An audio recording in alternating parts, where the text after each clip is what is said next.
Russia and Ukraine, two former Soviet republics, which once upon a time before 1991 came under one country that was USSR, are now facing each other in a conflict that may soon escalate into a war. This conflict started when Russia invaded and annexed the Crimean Peninsula on the pretext that it was defending its interests and those of Russian-speaking citizens. Since then, tensions between these countries have skyrocketed and have reached to the highest point when Russia deployed over 1 lakh troops along its border with Ukraine, giving a sign of a large-scale invasion. So a question arises, which events led to the conflict between these two countries, and will Russia attack Ukraine?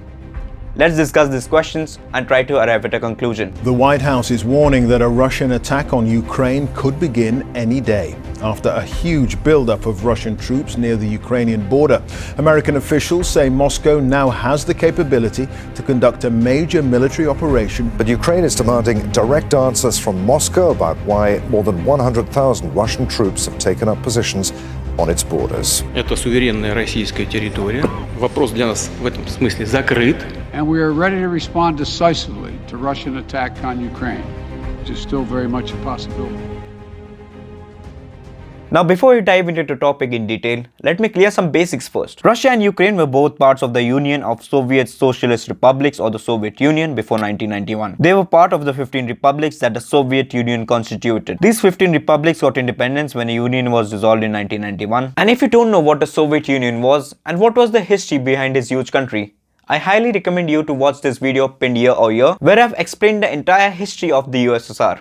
I'll also provide a link in the description. Now let's get into the specifics of these two countries. Starting with Russia, as everyone knows, it is the largest country in the world, covering more than 17 million square kilometers. Russia's economy is the world's 11th largest by nominal GDP and the 6th largest by purchasing power parity. It is a recognized nuclear weapon state, possessing the world's largest stockpile of nuclear weapons, with the second most powerful military and the 4th highest military expenditure. Now coming to Ukraine, which lies in Eastern Europe next to Russia, it spans to an area of 6 lakh square kilometers. Unlike Russia, Ukraine is a developing country which is regarded as the poorest country in Europe. However, because of its extensive fertile farmlands, Ukraine is one of the largest grain exporters in the world. It also maintains the 3rd largest military in Europe after Russia and France. Going through the history of Ukraine, since declaring independence in 1991, this country has been divided into two major groups. About 2/3 of Ukrainians speak Ukrainian as their native language, mostly in the country's west, and the rest are native Russian speakers, mostly in the east. But the language divide is just a shorthand for describing a much more complicated political and an ideological division. People in the west of Ukraine tend to regard Russia with suspicion, see themselves as European, and want to break away from Russia's orbit to join Europe. In every election, this half of the country has voted overwhelmingly for pro-European political candidates. The eastern half of Ukraine, on the other hand, has voted in favor of political candidates who are more sympathetic to Russia. They tend to look more fondly on Russia and see these two countries as more historically linked. Now, you people might think that why am I explaining this? Well, the answer is that this division plays a major role in the conflict, and I'll be talking about it in the later part of this video.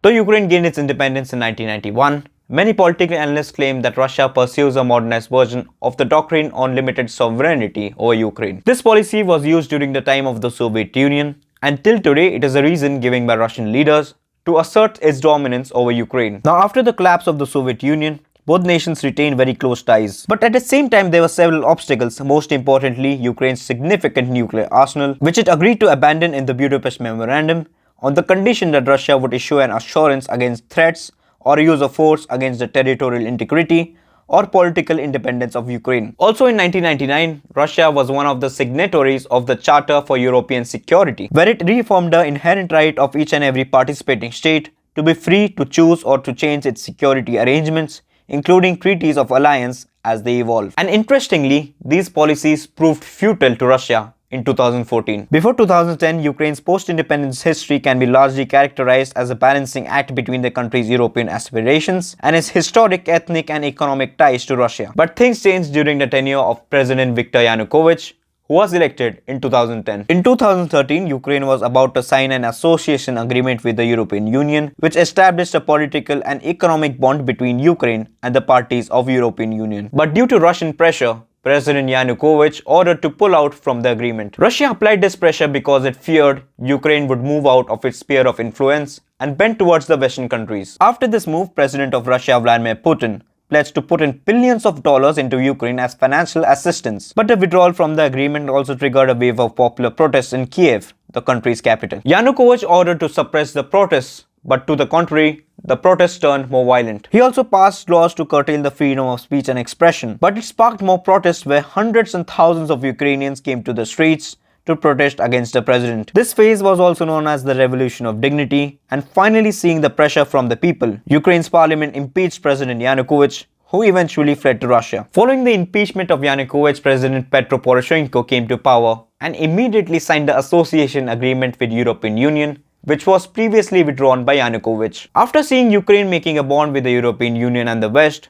Russia thought it was losing its influence over Ukraine and launched an invasion over the Crimean Peninsula, which was an autonomous region of Ukraine. Defending the invasion, Russia said it was defending the rights of Russian-speaking citizens, and it carried a referendum in Crimea. And according to it, 97% have voted that Crimea is a part of Russia. This referendum had an 83% voter turnout according to Russia. But this referendum was not recognized by any international agencies, and many termed it as a rigged referendum. Apart from that, it also began to support separatists who declared a proxy war against the Ukrainian government in the areas of Donetsk and Luhansk. Since these areas lied in eastern part of Ukraine and had pro-Russian people, as I explained earlier, it was easy for Russia to support separatists against Ukraine. Hence, with these two events, the conflict escalated into a war between these two countries. And almost 8 years since the day, the conflict does not seem to stop. According to the Ukrainian government, the conflict has claimed lives of more than 14,000 people, and it seems like more people are going to suffer casualties, because in December 2021, Russia deployed about 1 lakh soldiers and military equipment near its border with Ukraine, representing the highest force mobilization since the country's annexation of Crimea.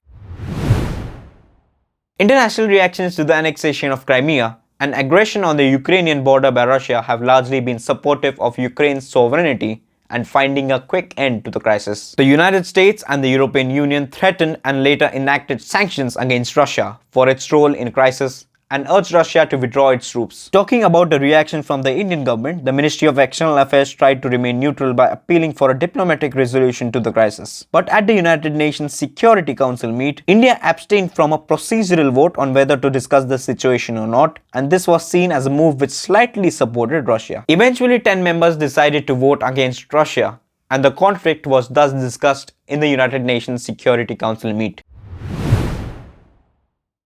Now let's take a moment to analyze these geopolitical events and understand why Russia is behaving like this and what it tries to achieve. According to Vox News, there are 3 different ways to think about President Vladimir Putin's decision to annex the Ukrainian region of Crimea, support separatist rebels in eastern Ukraine, and its ultimate aim to invade the country. These points may be wrong, but I feel there's probably some truth in it. Now let's look at the points one by one. Number 1, Vladimir Putin wants to stir up nationalism in Russia for political purposes. Explaining this point, Russia's economy is not doing well due to the pandemic and Western sanctions. Along with Russia's economy, Putin's popularity is also sinking. Seeing that, he responded by stirring up Russian nationalism and anti-Western fear. And in March 2014, he used these ideas as justification for annexing Crimea, by which his popularity skyrocketed. Number 2, he saw an opportunity to grab territory and influence for strategic purposes. Explaining further, Russia does have a big naval base on Crimea, which it sees as strategically essential to project Russian power into the Black and Mediterranean seas, and lots of economic and industrial interests in eastern Ukraine. It is possible that Putin likely saw a chance to quietly seize Crimea on the pretense of protecting it from Ukraine's chaos and serving the wishes of Crimeans to rejoin Russia. This same could apply for the ongoing crisis in eastern Ukraine, and maybe he wants to invade to annex the territory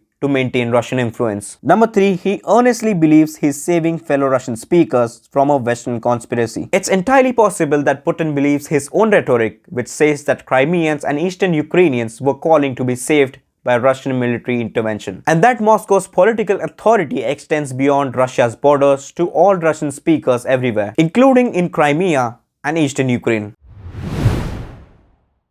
This question, which you read just now, was asked to Jake Sullivan, who is the national advisor of the United States, and he said that Russia could invade Ukraine within days or weeks, but it could still opt for a diplomatic path. Sullivan made these comments in television interviews after two US officials on Saturday said that Russia has in place about 70% of the total combat power it believes it would need for a full-scale invasion of Ukraine. Sullivan also added that any possible Russian action could happen as soon as tomorrow, or it could take some weeks, and it could include annexing Ukraine's Donbas region, where Russian-backed separatists broke away from Ukrainian government control in 2014. As Russia masses more than 1 lakh troops near the border, Moscow has said it is not planning an invasion, but it could take unspecified military action if its security demands are not met. Now, I want to share a quote. It reads, "War is neither glamorous nor attractive. It is monstrous.